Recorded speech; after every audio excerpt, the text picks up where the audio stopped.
Step this way, the strangest sights on the island. Freaks from the four corners of the world.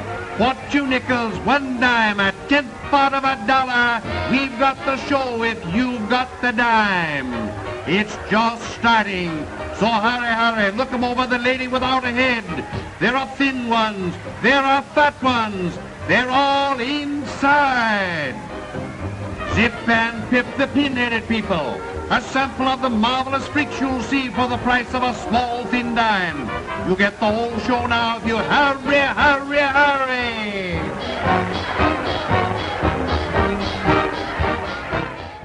So those are the sounds of the Sideshow. A sideshow was a fixture in American entertainment, certainly for the first half of the 20th century, actually probably a little bit longer than that. And there was that notion that you were going to pay to look at people who were different from you, and you were more or less free to react as you chose. And then, as I think you can probably guess with your modern sensibilities, there came a point where the public sentiment turned against this idea. But we're going to take you a little bit deeper into the Sideshow and maybe behind the scenes of the Sideshow and get you to sort of look at it a different way. Towards the end of the show, you'll hear a story of how very possibly somewhere around 6,000 or more premature babies may have been saved by being in sideshows. I know that sounds completely crazy. We'll explain it all to you when we get there. Right now, we're going to talk to Bill Griffith, who's been on the show many times, creator of the syndicated daily comic strip Zippy and author of 2 graphic memoirs, most recently Nobody's Fool, The Life and Time of Schlitzie the Pinhead. And that's what brings us here today. In studio with me right now is Wolf Krakowski, a Yiddish singer, created the genre of Yiddish world blues. His CDs are on Sadiq Records. But as a teen, he worked as a Midway employee, and he spent a summer with the protagonist of Bill's book and the protagonist in absentia of the conversation we're going to have right now.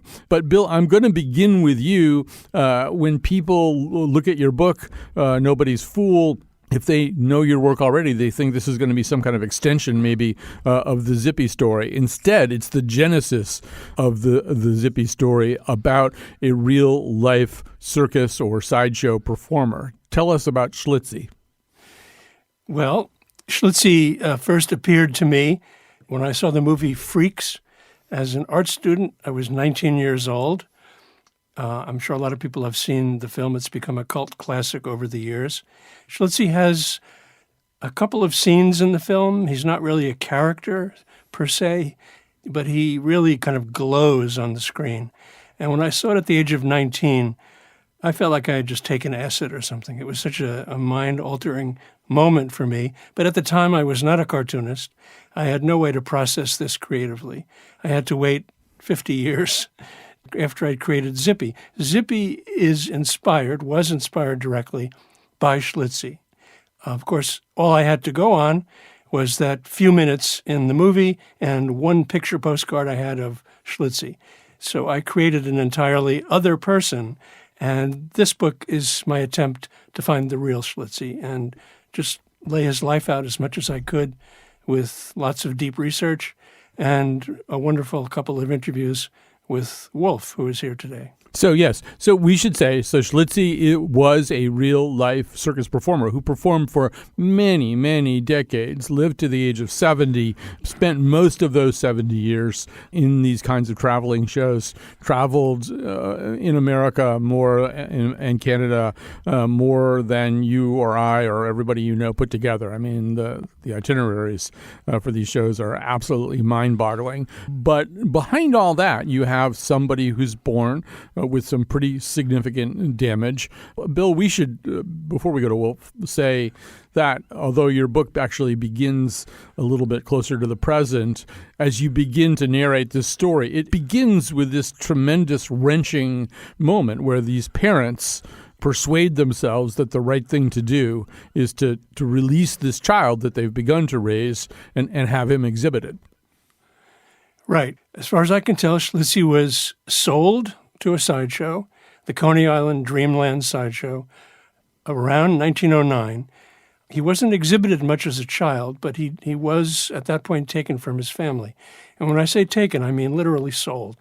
A man named Stephen Mills, the manager of the Dreamland Sideshow in Coney Island, canvassed the Bronx neighborhood where Schlitzie lived, which people, these sideshow managers did regularly, asking, are there any strange people living in the neighborhood? Anybody with 3 legs? Any bearded ladies? Anybody with a lot of tattoos? And someone said, well, on that building, there's a funny-looking little guy. You might want to check him out. So in my book, I take the fly-on-the-wall kind of approach. There's no direct evidence of exactly what happened, but I presume the family was offered some money. If Schlitzie had remained with his family, he would have had a kind of, I think, a much less nice life. He would have been probably literally kept away from the world as a kind of a mark of shame in the family.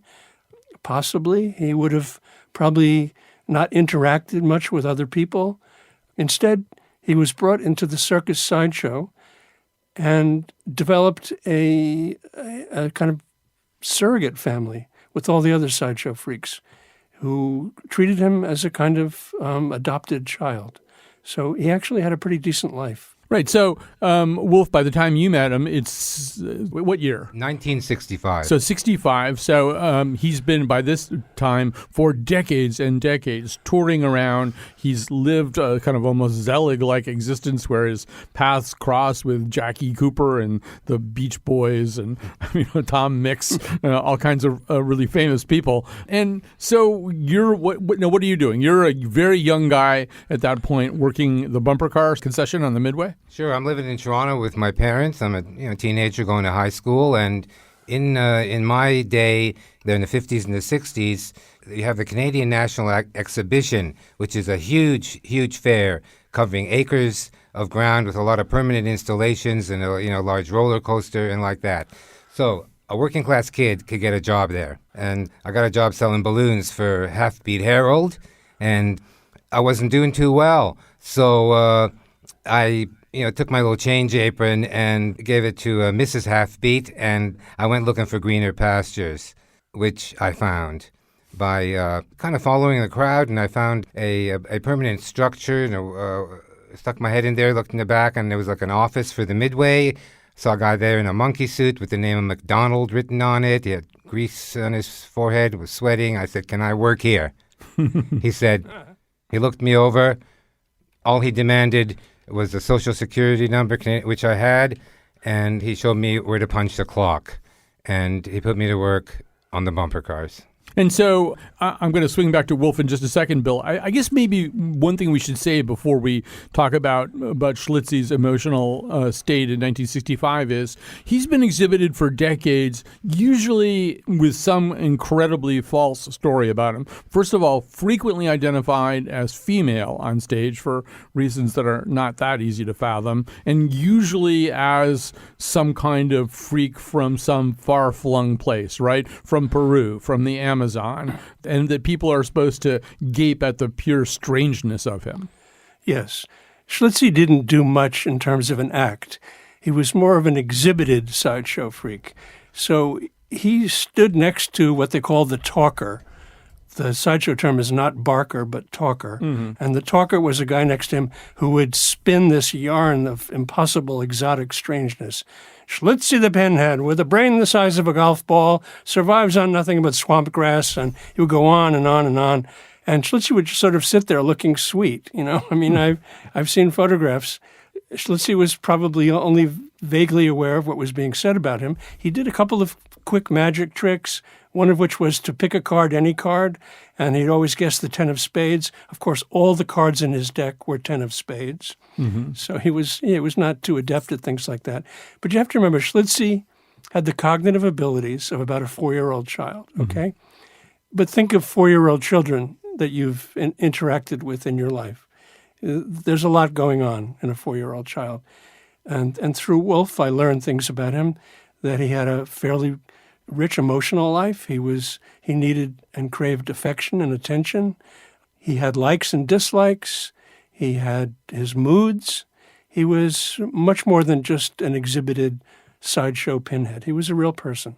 Although, from what we can discern, the people who went to this kind of a show were probably not there to look respectfully at the various people and all the wonderful ways in which they might differ from the understood norm of humanity, right? They were Right. there in a disrespectful mood, usually. Right. Well, people ask me today sometimes, am I aware that the Sideshow still exists in any form? And I say, yes, it's called Jerry Springer. You know, it's called reality TV. And why do we watch those shows? To feel better about ourselves. At least I'm not like that. At least I didn't have 10 botched facial surgery jobs. So yes, people went to the Sideshow primarily at first because of just the exotic appeal, just see something weird. When they got in there, I think they probably had a range of emotion. The primary one, I would imagine, being, I'm not doing that great. I have a crappy job. I live in the Bronx, whatever. But I'm not like that. I have 2 legs, not 3. I'm able to speak normally. I'm not a pinhead, etc.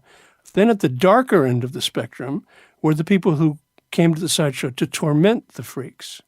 And freaks like Schlitzie were prime targets for torment. I talked to Schlitzie's last Sideshow manager, a man named Ward Hall, who's still alive.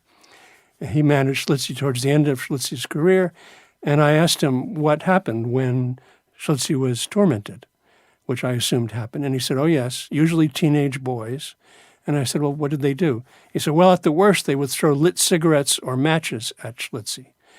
I tried to picture that, and I said, well, what did Schlitzie do?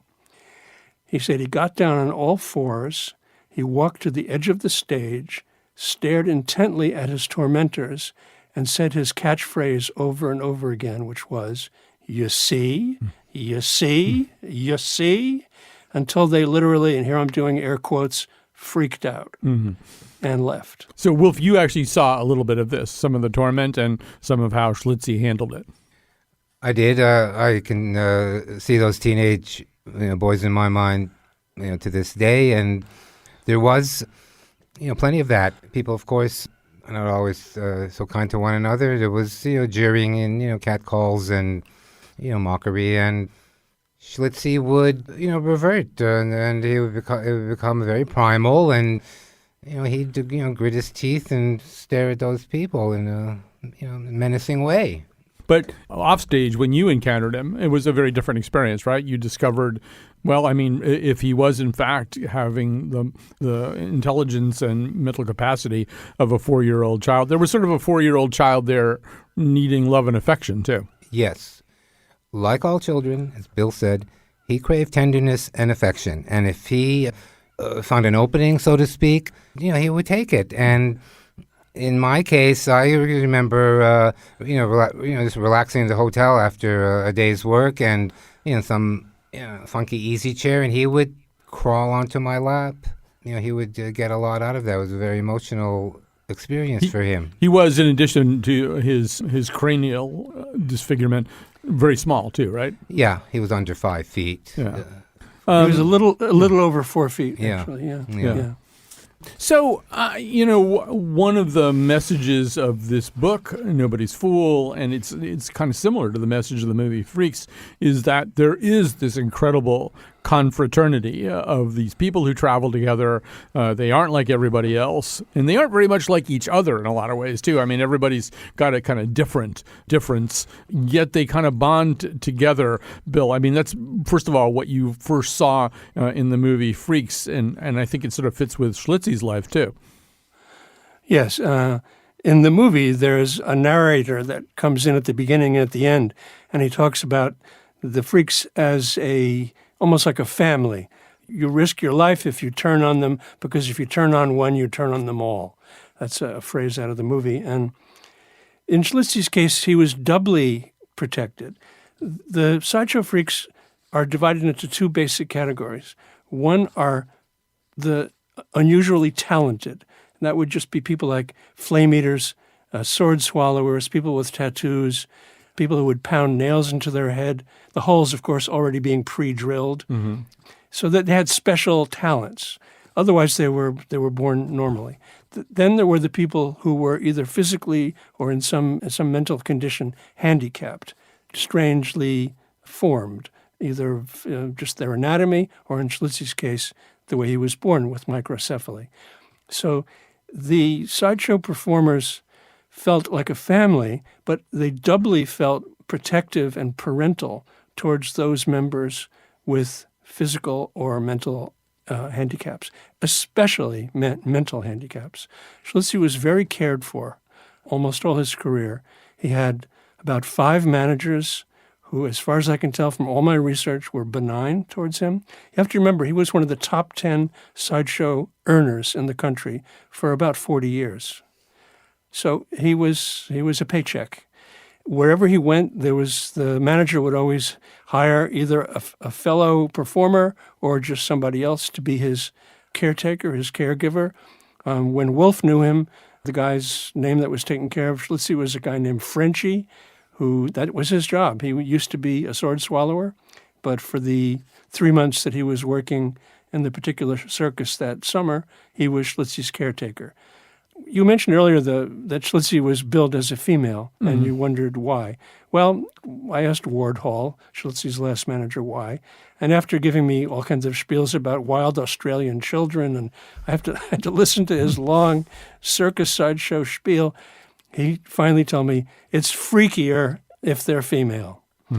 It's more exotic and forbidden, and it causes people to shudder even more, or at least it did then.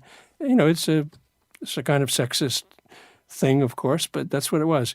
If Schlitzie was billed as a female, they got more attraction. More people came into the sideshow. Okay, what we're going to do now is we're going to take a break. When we come back, Wolf will tell you a story about that sword swallower. We'll take a quick break. We'll be back with more. Say it's only a paper moon sailing over a cardboard sea. But it wouldn't be make-believe if you believed in me. Yes, it's only a canvas sky. And we are back. We are talking to 2 people connected to the book Nobody's Fool, The Life and Times of Schlitzie the Pinhead. Joining us in studio is Wolf Krakowski, who knew Schlitzie, the sideshow performer who is chronicled in this book. I don't know if I've ever said in the course of the show so far, the book is done as a graphic biography. In other words, it's Bill Griffith's recreation, not only in words, but in pictures of what he can glean about the life of Schlitzie. Bill Griffith is joining us via some kind of connection from the wonderful Argo Studios, and he is the creator of the syndicated daily comic strip Zippy and author of 2 graphic memoirs, most recently Nobody's Fool, as we're talking about. So, Wolf, just because Bill alluded to it heading into the previous break, yeah, in the 3 months that you were spending with this circus and with these performers and with Schlitzie, he did have this kind of assigned guardian or caretaker, Frenchie, who had been and I guess would continue to be a sword swallower. And I don't know. I don't know what I thought sword swallowers actually did, but I guess you got to see close up what they did. In the mornings, we would all leave the hotel together. Frenchie had a car, and the first ritual was stopping at one of Canada's, Ontario's government-run liquor stores. Frenchie would pick up his bottle. Then we would drive on to the fairgrounds. This one morning, we passed a pawn shop, and Frenchie pulled up, and he said, "I have to stay in practice." And I wasn't quite sure what he meant, but Schlitzie and I lingered in the back seat till the song finished playing.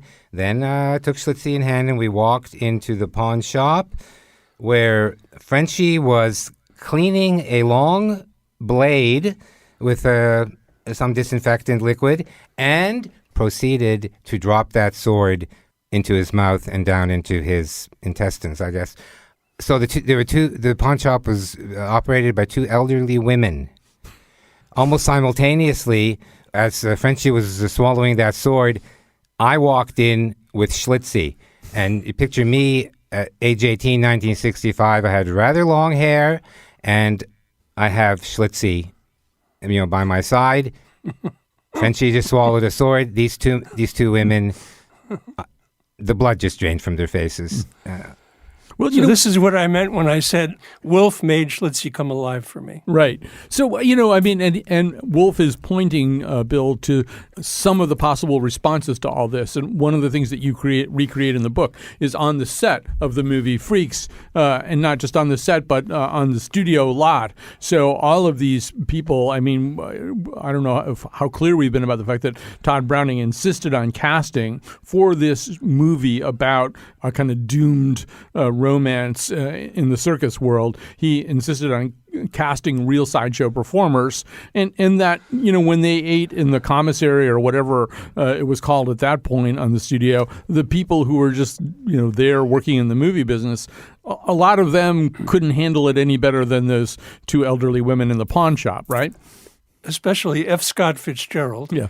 who was in his final days at MGM, drinking heavily. One day he went to the commissary for lunch, and who should sit next to him but Daisy and Violet Hilton, the Siamese twins. In other words, they were joined at the hip. They were identical, and they were joined at the hip, and they were just sitting there having their lunch. He took one look at them. He threw up, it's reported, and he demanded that they never be allowed to eat in the same room with him or any other respectable human being. This is not a great moment for F. Scott Fitzgerald, needless to say. And the following day, all the sideshow freaks that were offensive to him had to eat outside at a picnic table. And I depict this in the book. There are photographs of it. Schlitzie was ushered around the set as a kind of mascot. He showed up for every day, even though he was only in a few scenes. He was a favorite of Todd Browning. Todd Browning knew him. Todd Browning himself was a sideshow performer before he started directing films. He was a contortionist. He was a clown. He had a very bizarre act where he'd, in front of a bunch of people, dig a 6-inch deep hole, like a coffin-shaped hole. He would lie down in it. Someone would cover him up with 6 inches of dirt, stick a tube into his mouth, and feed him malted milk balls and see how long he could stay under the dirt. This was entertainment for people. You have to remember, And they didn't have the internet. Right. The answer was like 48 hours, right? Sometimes 48 to 72 hours. Yeah, I know. So literally people would pay a dime to come in and just watch a straw sticking out of some dirt with little malted milk balls being given to him. So that was one of his acts, yeah. He actually knew Schlitzie before the movies. That's why Schlitzie was in the film. When I said before, Schlitzie was like Zelig, meeting all these luminaries of the day. I'd forgotten about F. Scott Fitzgerald. Also, I think Ed Sullivan kind of emceed the last show he ever did. Schlitzie's last performance was emceed, introduced by Ed Sullivan in an indoor arena in Los Angeles. I think it was probably 1968, maybe. Before we bring out Schlitzie, it's so. I mean, I want to just talk a little bit about the movie too. And what we'll do right now is play a clip from the movie. This is Schlitzie's big scene in the movie Freaks. Oh, Schlitzie, what a pretty dress! Oh, how beautiful you look tonight. You're just a man's woman. You know what I mean? Huh? You. If you're a good girl, when I get to Paris, I'm going to buy you a big hat with a long, beautiful feather on it. Oh, hello, Elvira. Hello, so. Hello, Jenny Lee. Look, hasn't Schlitzie got a beautiful dress? Isn't that pretty? When I get to Paris, I'm going to buy her a big hat with a long feather on it. And if you're a good girl, when I get to Paris, I'm going to buy you a hat with a bigger feather on it. So fine. Well, it's telling so white. I wish you were man and I was just in my time stand. Why, Schlitzie, what's the matter? Oh, I'm sorry, Schlitzie. It's all fine. It's still sharp. I was trying to ask to stay on the stand. All right, so that's the voice of Schlitzie that you hear objecting to the notion that Frosso the clown might be getting an even better hat for some other, once again, so-called pinhead performers in the circus. So one of the questions that kind of runs through Bill's book, Wolf, is what Schlitzie could say and how intelligible it would be. Bill recreates him saying he's got catchphrases like "boffo" or "is he single?" And so what was Schlitzie's speech like during the time that you knew Schlitzie? To me, the only thing I can remember, and I'm going back 50 years more. He would say, you see, you see. This I remember very well. This was his, catchphrase for just to get your attention, or do you hear what I hear? Do you see what I see? And he especially did this when we were listening to the radio in the car, and he would enjoy music. He would groove physically, rock a little bit, and you see, and he look into my eyes and try to make that connection. Can I make a quick quote from the book apropos of Wolf? This is on page 229 of the book, when I'm interviewing Wolf and I'm illustrating more or less what he tells me. So this is Wolf speaking to me. Schlitzie seemed to be blissed out to me. If you look into his eyes, whatever consciousness he embodied was wide open. There was no good or bad, legal or illegal. There was just demented glee. So, Bill, all through your career, that part of your career which has involved Zippy the Pinhead, which is most of it, although you've always been doing other stuff as well. So Zippy, particularly when Zippy starts appearing in people's daily newspapers alongside Peanuts and stuff like that, there's some people who've reacted negatively to Zippy and said, well, he's using a microcephalic person as some kind of comic foil. And it seems to me that this book about a real protagonist who was exactly that is kind of an answer to that. Maybe you can just sort of say how you connect the book that you've written about this real life so-called Pinhead performing in sideshows to the character that you created. Yeah, since Zippy was originally inspired by seeing Schlitzie in the movie Freaks, first, like I said, at the age of 19, and then, of course, subsequent viewings, I thought it was time for me to dig a little deeper and talk about who Schlitzie was as a way of informing who Zippy is. Zippy, when I first started doing the strip, what I got from Schlitzie was that Schlitzie was living in a kind of alternative space or universe to everybody else, that he was in his own little world, and that he was seeing things through very specific other eyes. And I took that a little further, and I decided to make Zippy be just kind of a loose cannon. Say anything, do anything. One sentence had nothing to do with the previous sentence or the next sentence. And that went on for about 4 or 5 years in the early 70s, until one day I was having a conversation with Art Spiegelman, cartoonist Art Spiegelman, and he told me, Bill, I kind of like Zippy. It's a great idea, but it's a little bit like being stuck in an elevator with a crazy person. You're waiting for your floor to come up so you can get out. And I laughed, and then I went home that night and I said, oh my God, I have to do something to change this character. And that's when Zippy became more of a vehicle for satire, because then I invented the Griffith character, which is Zippy's foil, and very much the opposite, of course, being my alter ego. So there's a long evolution of who Zippy is, but it all begins with Schlitzie. And this was a book that was percolating on the back burner for 40 or 50 years until I finally did it. Wolf, whatever era we live in an era where there's some other group of people who are marginalized, who are made fun of, who are objects of contempt, and this can take all kinds of forms. I mean, I think we're living in one of these eras right now where there are people people who are looking at immigrants from other countries and treating them and talking about them as though they were freaks, as though they were these people who really didn't have the same human status as the rest of us. And it seems like, particularly as a young guy going to a sideshow, hanging around with the people that, might make F. Scott Fitzgerald throw up, but you were seeing as human beings. I don't know. There's some way in which that's a lesson that probably stretches into a good part of your life. I come from a family of survivors of the Holocaust. My parents ran away from Poland into Russia, where they experienced, among other things, the torments of actual slavery under Stalin.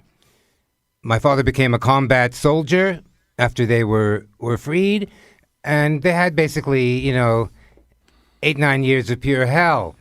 And I come into the picture a couple of years after the war ends, and I'm born in an Austrian refugee camp. So as my family, is surviving all this, first in Sweden and then in Canada, everybody has PTSD, and worse, there were no ways to test us or to treat us. To add to this, poverty, the bottom of the ladder, my father made $50 a week, and it was seasonal and it was piecework. However, during all this, my parents, for all the the hits they took, they retained humanity. My mother always spoke of people she was able to help. And a guiding Jewish principle of rachmunis, compassion, which I had an opportunity to participate in an act of compassion by giving Schlitzie the love and affection he so very much craved, lacked, and deserved. That's a pretty perfect place for us to land this conversation, which is good because they're essentially out of time. So thanks to Bill Griffith for joining us today, and to Wolf Krakowski, particularly for that wonderful little speech that you gave us at the end. A very perfect way to end this conversation. But we've got another conversation coming about another way the Sideshow gave a group of incredibly endangered human beings a chance at life. Lydia, oh Lydia, say have you met Lydia? Lydia the tattooed lady. She has eyes that folks adore so, and a torso even more so. Lydia, oh Lydia, that encyclopedia. Oh Lydia, the queen of tattoo. On her back is the Battle of Waterloo. Beside it the wreck of the Hesperus too. And proudly above waves the red, white, and blue. So we've been talking so far about the American Sideshow in its conventional sense with its conventional use, but maybe trying to get you to see a little bit more of the humanity of at least one of the performers there. Now we're going to talk about a use of the American Sideshow that I think most people are unaware of, and it really departs significantly and in a very good direction from the use of the American Sideshow we've been talking about so far. Joining us is Claire Prentice, award-winning freelance journalist, editor, and writer. She's the author of 2 nonfiction books, most recently and most relevantly, Miracle at Coney Island: How a Sideshow Doctor Saved Thousands of Babies and Transformed American Medicine. Claire Prentice, welcome to our conversation. Thank you. It's a great privilege to be here. So maybe the place to start is to simply establish the fact that circa 1900, and really in the decades to follow for a while, there kind of was no plan for premature babies. I mean, right? There was no real medical procedure. The kinds of units that exist now in hospitals certainly didn't exist. And so what did happen when you had a very early baby who weighed maybe 2 pounds? Okay, so in around 1900 and well into the 1930s and 40s, a baby born prematurely was basically regarded by mainstream medicine as a weakling, and they were left to die or survive, more likely die. So nothing was really done to help them. If you had money, you would have had a doctor make visits, but there was no real understanding of what those babies needed and no attempt to do much to prolong their lives. So it was this idea of survival of the fittest. And this sets the scene for Martin Cooney, who had come to America from Europe. In Europe, he had seen an exhibition of incubators. Really, France led the way, and Germany was also making great strides. Incubators had been developed there, and they were beginning to be used in mainstream medicine to save babies. There were hospitals that were equipped with incubators. But in America, early 20th century, there was basically nothing. There were no premature baby units. There were not incubators being used in hospitals. So then Martin Cooney comes along. He is by 1903 when he opens an exhibit, the infant incubator exhibit at Coney Island in New York. He brings over these incubators from France at great expense, state-of-the-art equipment, and he opens the incubators. Visitors would pay 25 cents. They would come to the exhibit. On a wall outside, there was a sign that read, "Infant incubators with living infants." Another read All the World Loves a Baby, and you would come inside and you would see something that really looked like a hospital room. It was a small, spotlessly clean room with nurses in starched white uniforms and doctors in white coats. And then around the walls were these incubators, which were steel and glass. They stood around 5 foot tall, and inside were tiny, tiny babies who were literally fighting for life. So maybe we could say a little bit more about what these incubators were like. You have to keep the infant warm, and you have to have a supply of fresh and I guess kind of ideally clean air. How was that accomplished? That's right. So basically, air was brought in through a pipe, but it was then taken through cotton wool that was filtering out any impurities. So the idea was that you were providing an environment that was free from germs and dirt. The air was as clean as it could be. It was filtered. And then the babies basically lay on a mesh bed above a source of heat. There was basically hot water coming into a little tank underneath them, and that was keeping them warm. From that point of view, for centuries, people had tried to keep babies warm using various methods, hot water bottles. So it was a more sophisticated version of that, coupled, of course, with the very best nursing care that they could get. So Cooney brought a terrific nurse by the name of Louise Recht with him from France. She had worked in one of the hospitals in Paris that did actually have incubators for babies, and she basically, with him, ran the operation. They had a couple of doctors who would come in, they would work back-to-back shifts, come in and check the babies over, and the nurses then got on with the business of caring for the babies. So the babies all got breast milk. They had a group of wet nurses who lived on site who would feed them. He emphasised how important it was that everybody washed their hands, that it was a very clean environment.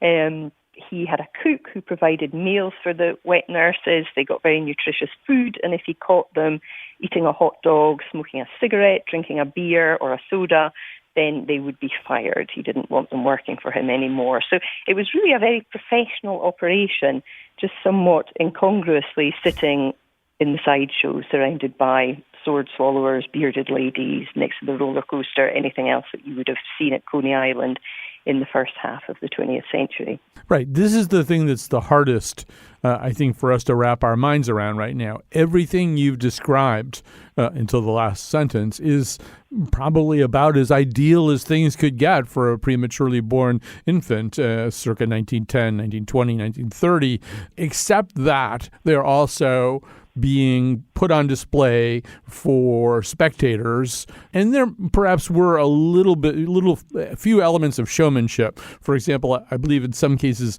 the infants were actually dressed in even slightly larger clothing than what would fit them to exaggerate their smallness. That's right, yeah. And I think this is one of the things that makes Martin Cooney just so interesting. He's a really complicated character he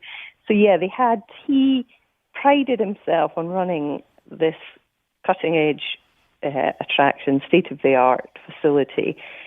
He always wanted to be taken seriously. He wanted to be accepted by mainstream medicine. It irked him when he displayed at World's Fairs that he couldn't be in the science tent. He was always on the midway.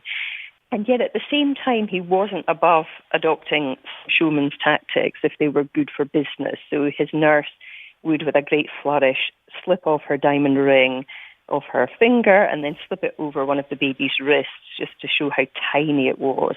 The babies would be dressed in clothes, as you say, a couple of sizes too big just to emphasise how small they were. He's definitely a showman, undoubtedly. But at the same time, he really cares for these babies. He earns a huge amount of money from them, but he also ploughs a very large portion of his profits back into buying more equipment, hiring more staff.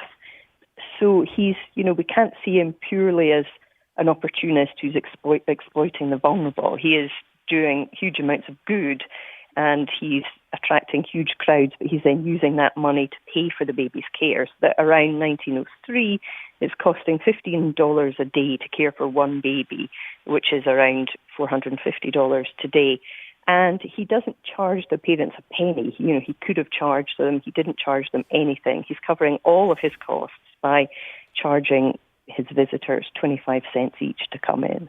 So there's just no denying. I mean, here's this incredible paradox. There's just no denying that there's a cohort of people who wound up alive who would have died because there was no other treatment available for them, let alone a free treatment, a treatment for which these babies would not be charged. So that's one side of the paradox. The other side is that it's, in this environment that we think of as slightly debased and debasing.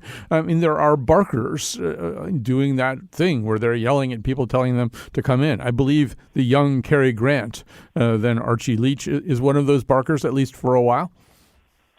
That's right, yeah. So there's a barker outside, and this is one of the things that there were various attempts to close Cooney down over the years, most often by the New York Society for the Prevention of Cruelty to Children.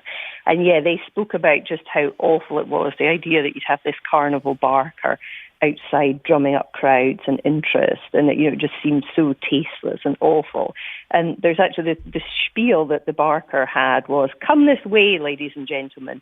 See the tiniest little bits of humanity in the world, warmed, nourished and fed, given a good fair start to become strong and able-bodied citizens. Maybe the future president is inside.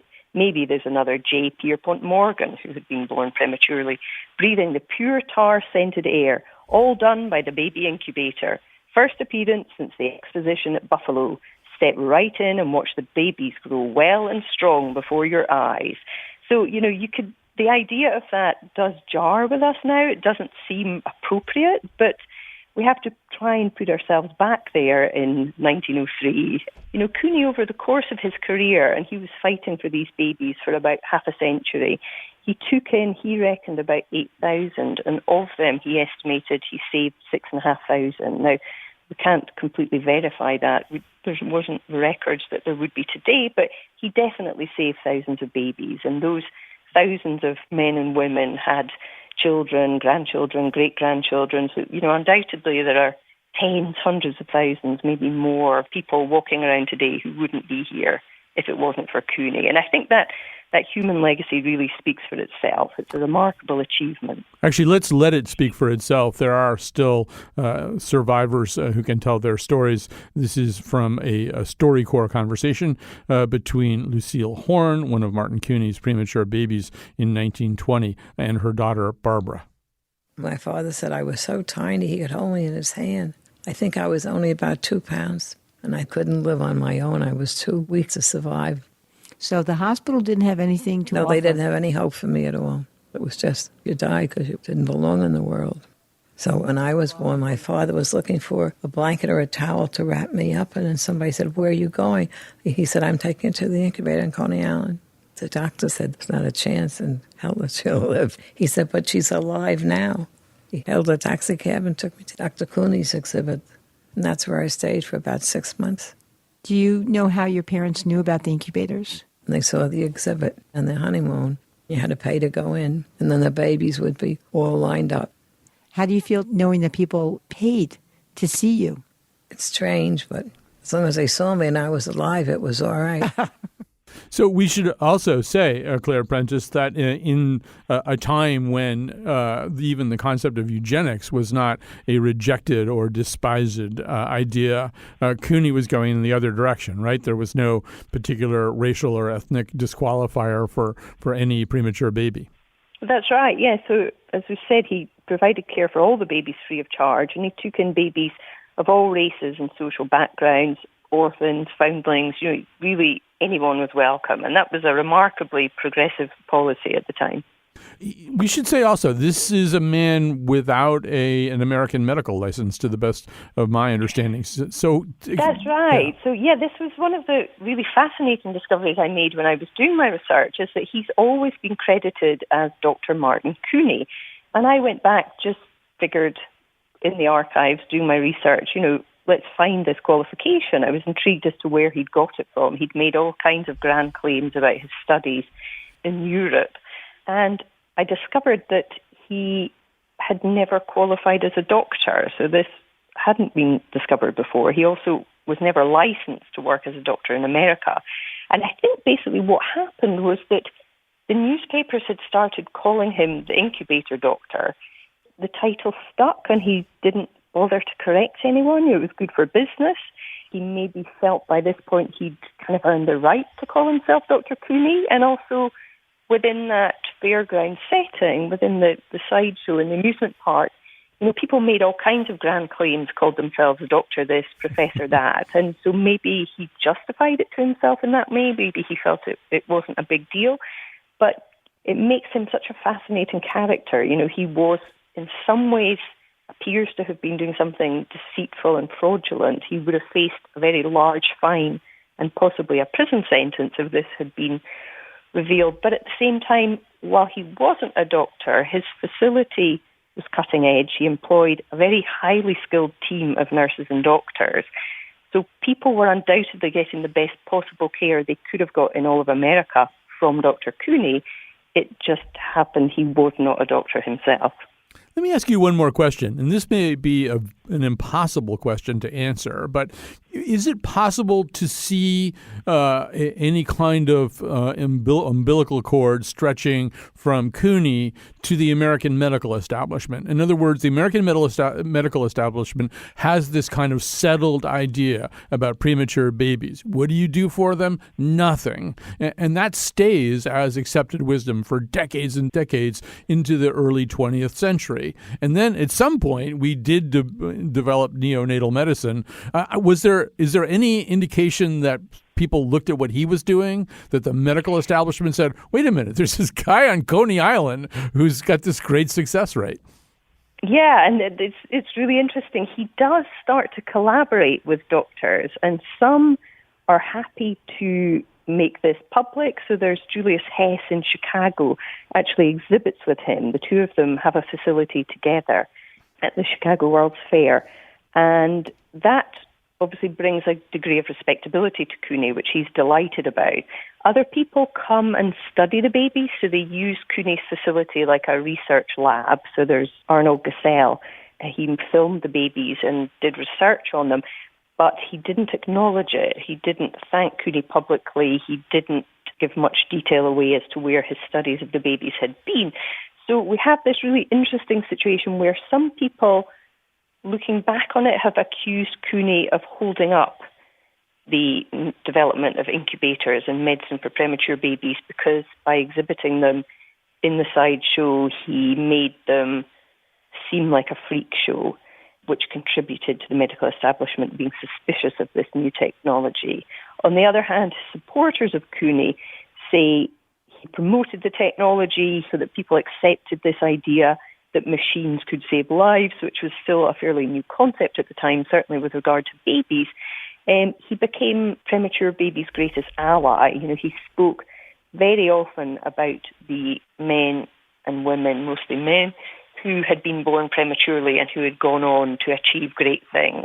Well, Claire Prentice, we have to stop there, but what an amazing story, and it's kind of the perfect cap to put on the conversation we've had so far today. The book is Miracle at Coney Island, How a Sideshow Doctor Saved Thousands of Babies and Transformed American Medicine. Thank all of you for listening today, and we'll be back tomorrow with something new.